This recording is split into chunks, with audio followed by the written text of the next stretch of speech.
Bismillahirrahmanirrahim. Assalamualaikum warahmatullahi wabarakatuh. Alhamdulillah wa syukur ala billah wa salatu wassalamu ala rasulillah wa ala alihi wa sahbihi wa wala wa la hawla wa la quwata illa billah wa ba'd. Alhamdulillah bersyukur kehadirat Allah Subhanahu wa taala pada hari ini kita masih diberikan berbagai kenikmatannya sehingga masih bisa bertemu lagi dalam pembelajaran pendidikan agama Islam di kelas 12. Kompetensi dasar untuk pertemuan hari ini yang harus kalian kuasai adalah mengevaluasi makna Quran Surat Al-Imran ayat 190-191 tentang berpikir kritis sebagai materi pelajaran pendidikan agama Islam kelas 12 di semester ganjil tahun pelajaran 2022-2023 bersama saya, Dadang Koris PDI, guru di Islam 1 Ciawi, Kabupaten Bogor. Adapun indikator pencapaian yang harus kalian capai dari kompetensi ini adalah pertama mengidentifikasi tajwid yang terdapat dalam Quran Surat Ali Imran ayat 190-191. Yang kedua mengartikan perkata Quran Surat Ali Imran ayat 190-191. Yang ketiga menerjemahkan Quran Surat Ali Imran ayat 190-191. Yang keempat menganalisis asbabun nuzul atau sebab turunnya ayat Quran Surat Ali Imran ayat 190-191. Yang kelima menganalisis isi kandungan Quran Surat Al-Imran ayat 100-141. Dan terakhir menganalisis perilaku yang mencerminkan Quran Surat Al-Imran ayat 190-191. Kita baca terlebih dahulu teks dari Quran Surat Al-Imran ayat 190-191.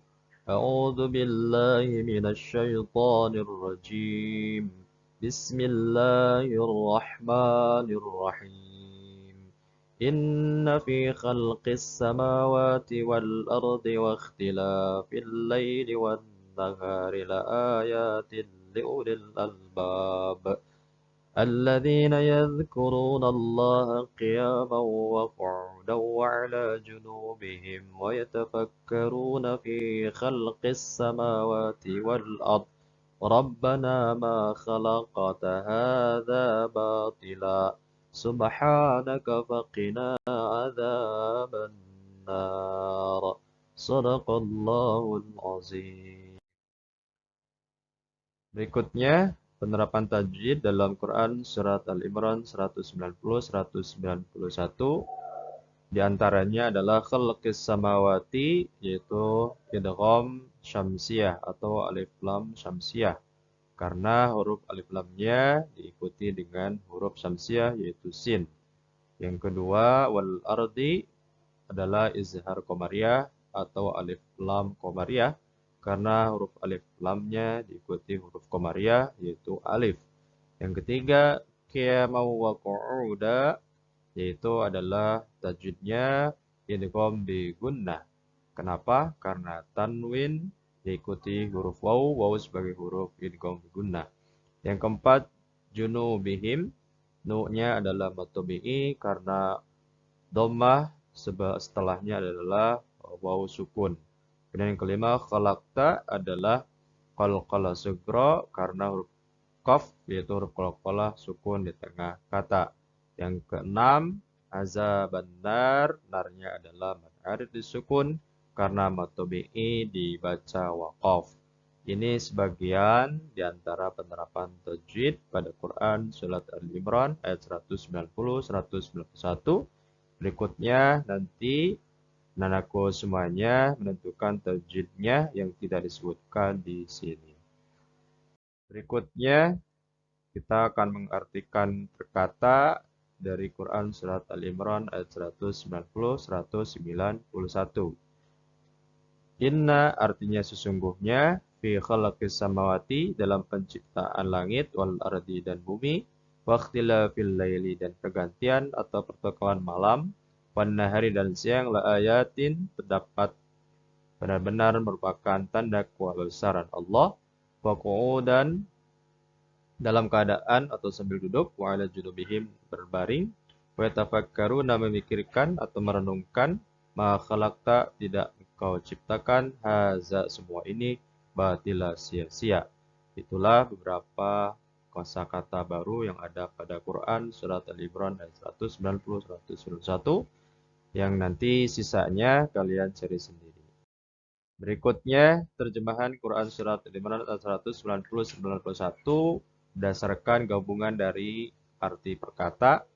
Sesungguhnya pada penciptaan langit dan bumi dan pergantian malam dan siang terdapat tanda-tanda kebesaran Allah Subhanahu wa taala bagi orang-orang yang berakal, yaitu orang-orang yang senantiasa berzikir mengingat Allah Subhanahu wa taala baik dalam keadaan berdiri, duduk dan berbaring serta senantiasa memikirkan penciptaan langit dan bumi seraya berkata, "Ya Tuhan kami, tidaklah Engkau menciptakan semua ini dengan sia-sia. Maha suci Engkau, maka lindungilah kami dari siksa api neraka." Adapun yang menjadi asbabun nuzul atau sebab nuzul, sebab turunnya Quran Surat Al-Imran ayat 190-191 diriwayatkan dari Aisyah radhiallahu anha bahwasanya Rasulullah SAW bersabda, "Wahai Aisyah, apakah engkau mengizinkan Kanda pada malam ini untuk beribadah kepada Allah SWT dengan sepenuhnya?" Maka jawab Sayyidah Aisyah radhiallahu anha adalah, "Wahai Rasulullah, sesungguhnya saya menyenangi apa yang kau senangi, menyukai apa yang kau sukai. Saya izinkan engkau melakukannya." Kemudian Nabi mengambil kirbah, yaitu tempat air yang terbuat dari kulit domba yang terletak dalam rumah, lalu beliau berwudu dengan air tersebut. Selanjutnya, beliau mengerjakan sholat. Di waktu sholat, beliau menangis sampai-sampai air matanya membasahi kainnya karena merenungkan ayat-ayat Al-Quran yang dibacanya. Setelah sholat, beliau duduk memuji Allah dan kembali menangis terseduh-seduh. Kemudian beliau mengangkat kedua belah tangannya, berdoa dan menangis lagi dan air matanya membasahi tanah. Kemudian datanglah Bilal untuk azan subuh dan melihat Nabi Muhammad SAW menangis. Kemudian beliau bertanya, "Wahai Rasulullah, mengapakah Rasulullah menangis? Padahal Allah telah mengampuni dosa Rasulullah, baik yang terdahulu maupun yang akan datang." Nabi kemudian menjawab, "Apakah saya ini bukan seorang hamba yang pantas dan layak bersyukur kepada Allah Subhanahu wa taala? Dan bagaimana saya tidak menangis? Pada malam ini Allah Subhanahu wa taala telah menurunkan ayat kepadaku, Quran Surat Al-Imran ayat 190-191. Kemudian selanjutnya beliau berkata, "Alangkah rugi dan celakanya orang-orang yang baca ini dan tidak memikirkan dan tidak merenungkan kandungan artinya." Adapun yang menjadi isi kandungan atau pesan penting dari Quran Surat Al-Imran ayat 190-191 adalah yang pertama, bahwa pada penciptaan langit dan bumi terdapat tanda-tanda kekuasaan Allah Subhanahu wa taala bagi orang-orang yang berakal. Yang kedua, begitupun juga pada pergantian malam dan siang terdapat tanda-tanda kekuasaan Allah Subhanahu wa taala pun bagi orang-orang yang berakal. Siapakah orang yang berakal itu? Maka orang berakal adalah yang mempunyai ciri-ciri yang pertama, senantiasa mengingat Allah dalam keadaan berdiri, duduk, dan berbaring. Yang kedua, senantiasa memikirkan penciptaan langit dan bumi sebagai bukti keberadaan dan kekuasaan Allah Subhanahu wa taala. Yang ketiga, senantiasa meyakini bahwa ciptaan Allah tidak ada yang sia-sia. Yang keempat, senantiasa berdoa kepada Allah agar dijauhkan dari siksa api neraka. Berikutnya, isi kandungannya adalah penciptaan manusia dan alam semesta beserta isinya semuanya menjadi bukti keberadaan dan kekuasaan Allah yang Maha Pencipta dan Maha Pengatur. Dan terakhir, orang yang berakal atau ulil albab menggunakan akalnya untuk memikirkan segala fakta yang terindra atau peristiwa yang terjadi dengan kemahakuasaan dan kebesaran Allah Subhanahu wa taala sehingga memunculkan kesadaran kelemahan akal manusia yang terbatas. Ini diantara isi kandungan Quran Surat Al-Imran ayat 190-191. Berikutnya, dari isi kandungan itu, apa saja yang kemudian harus kita terapkan perilaku yang mencerminkannya? Yang pertama, tentu adalah mensyukuri anugerah akal sehat dari Allah Subhanahu wa taala. Ada 10 M. Yang pertama adalah mensyukuri anugerah akal sehat dari Allah Subhanahu wa taala. M yang kedua, mensyukuri anugerah alam semesta bagi manusia. M yang ketiga, melakukan kajian-kajian terhadap ayat-ayat Al-Quran secara lebih mendalam bersama para pakar di bidang masing-masing. M yang keempat, menjadikan ayat-ayat Al-Quran sebagai inspirasi dalam melakukan penelitian-penelitian ilmiah untuk mengungkap misteri penciptaan alam, sehingga akan terdapat hubungan antara ayat Al-Quran dengan fenomena alam yang kita teliti. Yang kelima, menjadikan ayat-ayat kauniyah, yaitu alam semesta, sebagai inspirasi dalam mengembangkan iptek atau ilmu pengetahuan dan teknologi. Yang berikutnya, M yang keenam, mengoptimalkan pemanfaatan alam dengan ramah untuk kepentingan manusia. Yang ketujuh, M-nya adalah membaca dan menganalisis gejala alam untuk mengantisipasi terjadinya bahaya. M yang kedelapan, memiliki pemikiran jauh ke depan dan makin termotivasi untuk menjadi orang yang visioner. M yang kesembilan, meningkatkan amal soleh dan menjauhi kemaksiatan sebagai tindak lanjut dari keyakinannya tentang adanya kehidupan kedua di akhirat dan sebagai perwujudan syukur kepada Allah Subhanahu wa taala atas semua anugerahnya.